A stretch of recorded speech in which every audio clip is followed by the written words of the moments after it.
So இந்த FM என்பது fear of missing out சொல்லுவாங்க. இது ஒரு நவீன கால கல்ச்சர். இதெல்லாம் நிறைய பாதிப்புகள் இருக்கு என்று சொல்லலாம். ஸோ தொழில்துறைகள் வந்து இந்த பதற்றத்தை தீவிரமாக பணமாக்கி கொள்றாங்க. மக்கள் மத்தியில் இதெல்லாம் தவற விட்டு விடுவேனோ நான் என்ற பயத்தை ஏற்படுத்துறாங்க. மற்றவங்க என்னை விட நல்ல வாழ்க்கை வாழ்றாங்க, இந்த போக்கில் நான் சேரலைன்னா, இந்த ட்ரெண்டில் நான் சேர்ந்து கொள்ளனா நான் பின்தங்கிடுவேன் எல்லாரை விட அப்படின்னு சொல்லி ஒரு பயத்தை ஏற்படுத்துறாங்க. இந்த உறவு, இந்த பணம், இந்த புகழ், இந்த ஆடை, இந்த தொழில் நான் செய்யலைன்னா, இந்த சிந்தனை, இந்த சமூக ஊடக போக்கோடு நான் இணையலைன்னா நான் வந்து இழந்து விடுவேன் நிறைய இன்பங்களை என்பது போல ஒரு இன்பத்தை காட்டுறாங்க. இதனால ஒரு மன அழுத்தமும் அச்சமும் உருவாது என்று சொல்றாங்க. மதிக்கப்படுவது போல நானும் மதிக்கப்படுறேனா என்பதை பார்க்கக்கூடியவர்களாக அதிகம் இவங்க இருப்பாங்க.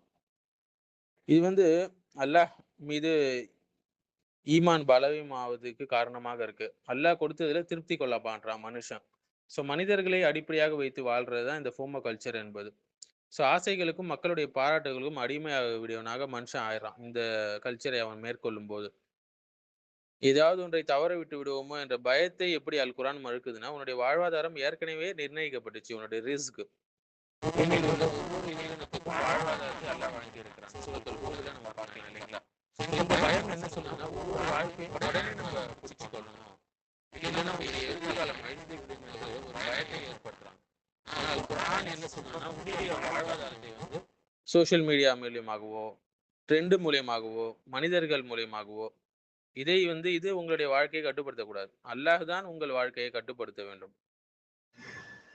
ஸோ இன்ஸ்டாகிராம், டிக்டாக் இது போன்ற சமூக வலைதளம் மூலியமாக இது நல்லா தூண்டப்படுதுங்க. இந்த ஃபியர், இந்த ஃபோமோ கல்ச்சர் வந்து இந்த தளங்கள்ல நீங்க பார்க்கலாம். மற்றவங்களோட வாழ்க்கை, மற்றவங்களுடைய பயணம், மற்றவங்களுடைய அவங்க வாங்கக்கூடிய விஷயங்கள், இது குறித்து கவனமாக மக்கள் வந்து தொடர்ந்து என்ன செய்யறாங்க, அதை கண்காணிச்சு கொண்டே இருக்கிறாங்க.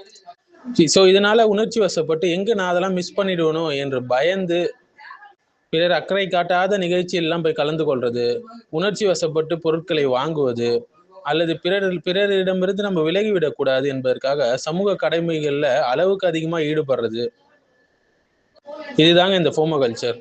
இதுல வந்து நல்லதும் இருக்கு, தீயதும் இருக்கு. மறுமை ரீதியா ஃபோமோ என்பது ரொம்ப நல்லது, வரவேற்கத்தக்கது. இம்மை ரீதியா, உலக ரீதியா ஃபோமோ என்பது ரொம்ப டேஞ்சரான ஒரு விஷயம். இந்த பதற்றத்தை வந்து இப்ப இருக்கக்கூடிய பிஸ்னஸ் பீப்புள்ஸ், கார்பரேட் எல்லாம் நல்லா பயன்படுத்திக்கிறாங்க. சீக்கிரமா இந்த பிராண்டை வாங்கிடுங்க, இல்லைன்னா அவ்வளோதான், மிஸ் பண்ணிடுவீங்க, இது வந்து லிமிடெட் எடிஷன் இது, மேலும் வந்து கண்டிப்பாக பார்க்க வேண்டிய கலாச்சார போக்குகள் இதுன்னு சொல்லி அவங்க இது செய்யறாங்க, பயமுறுத்துறாங்க. ஸோ இந்த ஃபோமோ கலாச்சாரம் பெரும்பாலும் பதட்டத்தை, ஒரு தூக்கமின்மை, மன சோர்வை அதிகப்படுத்தி விட்டுருது. ஸோ ஜென் ஜெட் தலைமுறையினர் தான் அதிகமாக இதனால பாதிக்கப்படுறாங்க. ஸோ மற்றவங்க மகிழ்ச்சியா இருக்கும்போது, இல்லை சுவாரஸ்யமான அனுபவங்களை அவங்க பெறும்போது, நான் எங்க அதை மிஸ் பண்ணிடுவேனோ, பின்தங்கிடுவேனோ, பதட்டம், கவலை உணர்வு தான் இந்த ஃபோமோ என்பது.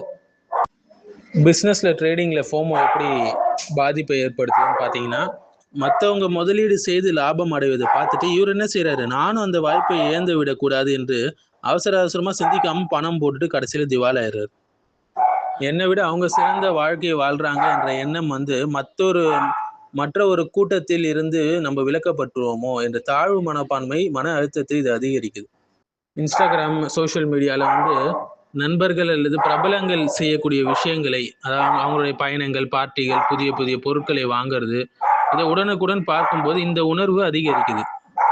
ஸோ இன்றைய சமூக ஊடகங்கள், கன்சியூமர் கல்ச்சரு, இது போன்ற விஷயங்கள் வந்து பணவெறி வாழ்க்கை, உடனடியாக பணக்காரன் ஆகணும்னு ஒரு ஆசை, இது எல்லாமே வந்து இதை அதிகமாக்குதுங்க. இந்த ஃபோமோவே அதிகமாக்குது. எப்பவுமே மற்றவங்களோட ஒப்பிட்டு பார்த்துட்டே இருப்பாரு இப்படிப்பட்ட நபர். இது வெறும் மனநல பிரச்சனை மட்டும் இல்லைங்க, இது வந்து அல்லாவின் மீது அவருக்கு நம்பிக்கை பலவீனமா இருக்கு. மேலும் வந்து அல்லாஹ் கொடுத்த விஷயத்துல அவர் திருப்தி கொள்ளல என்பதை காட்டுகிறது. மனிதர்களை அடிப்படையா வச்சு வாழ்றது, ஆசைகளுக்கும் மக்களுடைய பாராட்டுக்கும் அடிமையாக சுத்துறது, இதுதான் இந்த ஃபோமோ கல்ச்சர் வந்து டெவலப் பண்ணி விடுது ஒவ்வொருத்தவங்களையும். அல்லாஹ் சுப்ஹானஹு வ தஆலா ஏற்கனவே சொல்லிட்டா, உன்னுடைய வாழ்வாதாரம் ஏற்கனவே நிர்ணயிக்கப்பட்டுருச்சு, ரிஸ்க் என்பது. ஸோ வந்து பூமியில் உள்ள எல்லா உயிரினத்துக்கும் வாழ்வாதாரத்தை வழங்குவது அல்லாஹ்வுடைய பொறுப்பாக இருக்கு. சூரத்துல் ஹூதுடைய 6வது வசனம். ஸோ இந்த பயம் என்ன சொல்லுதுன்னா, மாறாக ஒவ்வொரு வாய்ப்பையும் உடனே நீ யூஸ் பண்ணலன்னா உன்னுடைய எதிர்காலம் அழிந்து விடும் என்று ஃபோமோ கல்ச்சர் சொல்லுது. ஆனா குர்ஆன் என்ன சொல்லுது, அல்லாஹ் என்ன சொல்றான், உன்னுடைய வாழ்வாதாரத்தை சமூக போக்குகளை, இணைய கணக்குகள், மனிதர்கள், சந்தைகள், மார்க்கெட்டிங் எல்லாத்தையும் கட்டுப்படுத்துது. இவைகள் உன்னை கட்டுப்படுத்தல, அல்லாஹ் தான் கட்டுப்படுத்துறான் என்று சொல்றோம். இது எல்லாரும் முன்னேறிட்டாங்க, நான் மட்டும் பின்ன இருக்கிறேன் என்ற எண்ணத்தை உடைத்து விடும். அடுத்து பிறரோடு நம்ம ஒப்பிடும்போது அல்லாஹ்வுக்கு நன்றி செலுத்தக்கூடிய உணர்வு நம்ம கிட்ட அழியுதுங்க. அது இல்லாம போகுது. நாம் சிலருக்கு உலக வாழ்க்கை அலங்காரமாக வழங்கியவற்றை நோக்கி உங்கள் கண்களை நீங்க நீட்டாதீங்கன்னு சொல்லி அல்லாஹ் சொல்றான். ஸோ மற்றவங்களை பத்தி நம்ம பொறாமைப்படக்கூடாது. இன்னைக்கு சமூக ஊடகங்கள்ல ஆடம்பர சுற்றுலா போறது, செலிபிரிட்டிஸ், போலியான காதல் வாழ்க்கைகள், பணத்தை வைத்து பெருமை அடிப்பது, வெளிப்படையான மார்க்க காட்சிகள், இதெல்லாம் பாக்குறோம். அல்லாஹ் இதே உலக வாழ்க்கைய அலங்காரங்கள் என்று குறிப்பிடுறான். அதாவது வெளியே அழகு, உள்ள நிலையற்ற ஒரு தன்மை என்று அல்லாஹ் சொல்றான். ஆனா நிலையற்ற ஒரு தன்மையை தான் மனுஷன் விரும்புறான். மேலும் பெரும்பான்மை ஒருபோதும் உண்மையாவாதுங்க. பல இடங்கள்ல அல் குரானும் சொன்னா பெரும்பான்மையை இகழ்ந்துதான் சொல்லியிருக்கு. பூமியில் உள்ள பெரும்பாலானவர்களை நீங்க பின்பற்றினீங்கன்னா அவங்க உங்களை அல்லாஹ்வுடைய பாதையிலிருந்து வழி தவற செய்திடுவாங்க என்று சூரத்துல் அன்ஆம்ல அல்லாஹ் சுப்ஹானஹு வ தஆலா சொல்லி காட்டுறான். ஸோ இந்த பயம் இந்த ஃபோமோ நிறைய விஷயங்களை நமக்கு ஒரு கூட்டத்தை பயப்பட வைக்குது. நம்மள பார்த்து எல்லாரும் இப்படிதான் செய்யறாங்க, எல்லாரும் இந்த உறவுலரா இருக்கிறாங்க, எல்லாரும் இந்த சிந்தனையை தான் ஆதரிக்கிறாங்க, எல்லாரும் இந்த மனுஷனை தான் பின்பற்றாங்கன்னு சொல்லுது. ஆனா இஸ்லாம் என்ன சொல்றது? பெரும்பான்மையை உண்மைக்கான அளவுகோலாக வைக்காதீங்கன்னு சொல்லுது. நூஹ் நபியோடு இருந்தவர்கள் குறைவான மூமின்கள், இப்ராஹிம் நபியோடு இருந்தவர்கள் இப்ராஹிம் நபி தனியாக நின்றாங்க. எல்லா நபிமார்களோடும் சிறிய குழு தான் நின்றது. ஆனா அந்த குழு தான் வெற்றி பெற்றது இம்மையிலும் மறுமையிலும்.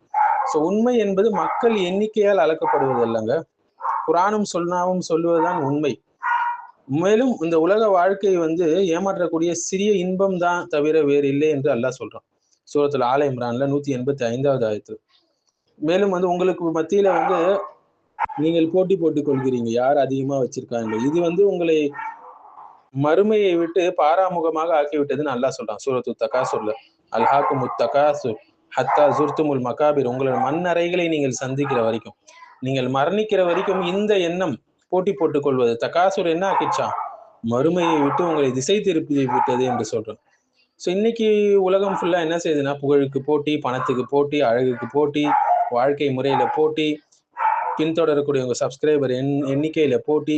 இன்றைய பொருளாதார அமைப்பு பொறாமையை வைத்துதான் பணம் சம்பாதிக்குது. ஷைத்தான் உங்களை வறுமையை கொண்டு பயன்படுத்துவான் என்று அல்லாஹ் சுப்ஹானஹு வ தஆலா எச்சரிக்கை செய்றான் சூரத்துல் பக்கரால.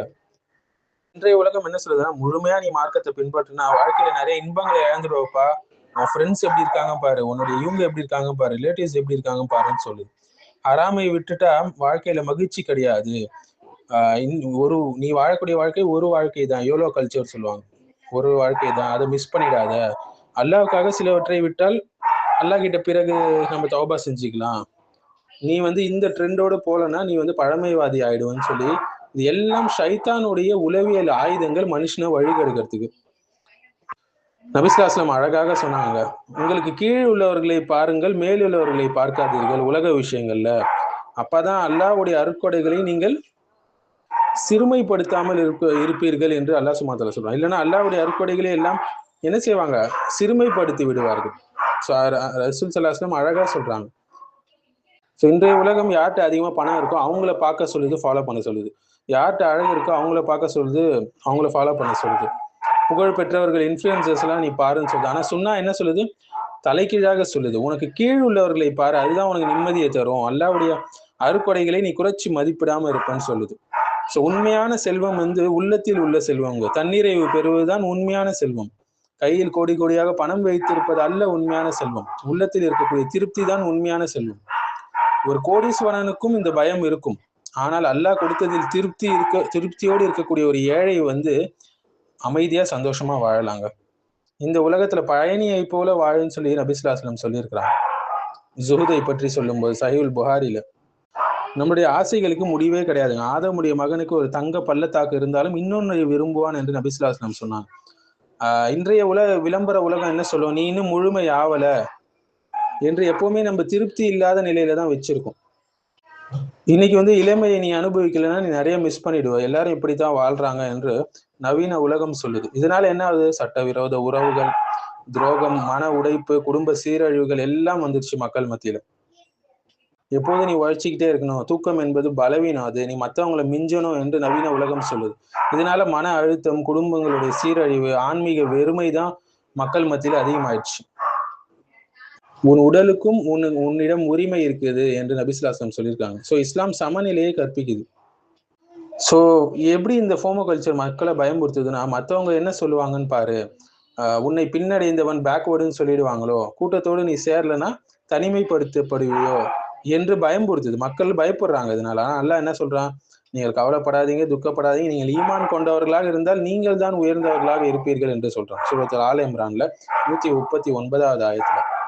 ஸோ இந்த பயத்துடைய அடிப்படை காரணமே என்னன்னு பாத்தீங்கன்னா, அல்லாஹ்வின் மீது பலவீனமான ஒரு ஈமான், விதி மீதான ஒரு பலவீனமான நம்பிக்கை, உலக ஆசை அதிகமா இருக்கிறதுனால, மறுமையை மறக்கிறது, மனிதர்களோடு நம்ம ஒப்பிடுறது, மனித பாராட்டை நம்முடைய வாழ்க்கையோட மையமாக ஆக்கிக்கொள்வது, இதுதான் முக்கிய காரணங்கள் இந்த பயத்துடைய அடிப்படையே. ஸோ விதியின் மீது நம்ம நம்பிக்கையை வலுப்படுத்தணுங்க. அல்லாஹ் உனக்கு விதித்தது ஒருபோதும் மிஸ் ஆகாது. எது உன்னை மிஸ் ஆயிடுச்சோ ஒருபோதும் அதை நீ பெற்றுக்கொள்ள முடியாது. ஏன்னா இது அல்லாஹ்வுடைய விதியிலேருந்து உள்ளது. மேலும் உள்ளத்துடைய திருப்தியை நம்ம வளர்த்து கொள்ள வேண்டும். அல்லாஹ் கொடுத்ததில் திருப்தி அடைய வேண்டும். சில நேரங்களில் இந்த அதிகமா ஸ்க்ரோல் பண்றது இதெல்லாம் நிறுத்தணும். டிஜிட்டல் ஃபாஸ்டிங் இருக்கணும். பொறாமை தூண்டக்கூடிய விஷயங்களை தவிர்க்கணும்.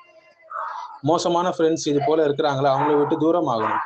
நீங்க உலக வாழ்க்கையை விரும்பாதீர்கள், ஆனால் மறுமைதான் சிறந்தது. நீங்க உலக வாழ்க்கையை விரும்புறீங்க, மறுமைதான் உங்களுக்கு சிறந்தது, நிலையானதுன்னு நல்லா சொல்றான் சூரத்துல் ஆலால. ஸோ அங்கே நம்ம மிஸ் பண்ணிடுவோமோ என்ற பயம் நவீன அறியாமை காலத்தோட உளவியல் ஆயுதங்கள்ல ஒன்றுங்க. ஷைத்தானுடைய முக்கியமான ஆயுதம். இது மனுஷனை கம்பேர் பண்ண செய்து, பொறாமை கொள்ள செய்து, பேராசைப்பட வைக்குது, பதட்டப்பட வைக்குது, மன அழுத்தத்தை அதிகரிக்குது, மனிதர்களுக்காக நடிக்க சொல்லுது. ஆனா இஸ்லாம் மனிதனை இந்த அடிமைத்தனத்திலிருந்து விடுவிக்குதுங்க. அல்லாவுக்கு ஒருத்தவன் அடிமையா இல்லைன்னா மற்ற உலகத்துல இருக்க மற்ற எல்லா கீழ்த்தரமான விஷயத்துக்கும் அடிமை ஆயிடுவான் என்பது இது காட்டுது. மக்கள் என்ன செய்யறாங்கன்னு ஒரு முஸ்லீம் இப்படி கேட்க மாட்டான். அல்லாவுக்கு எது பிரியமோ அதை சொல்லுங்க, நான் செய்யறேன்னு சொல்லுவான். இந்த கேள்விதான் உலகத்தில் உள்ள எல்லாரையும் மன அழுத்தத்திலிருந்து காப்பாற்றக்கூடிய மிகப்பெரிய ஒரு மெடிசன். இந்த ஃபோமோ பாத்தீங்கன்னா மற்றவங்க அனுபவிக்கிற விஷயத்த நான் இழந்துடணும் என்று உள்ளக ஒரு பயம்ங்க. குறிப்பா சோசியல் மீடியா, பணம், ட்ரெண்டு, ரிலேஷன்ஷிப்பு, ஸ்டேட்டஸ், என்டர்டைன்மெண்ட் இதுல தான் அதிகமா வருது.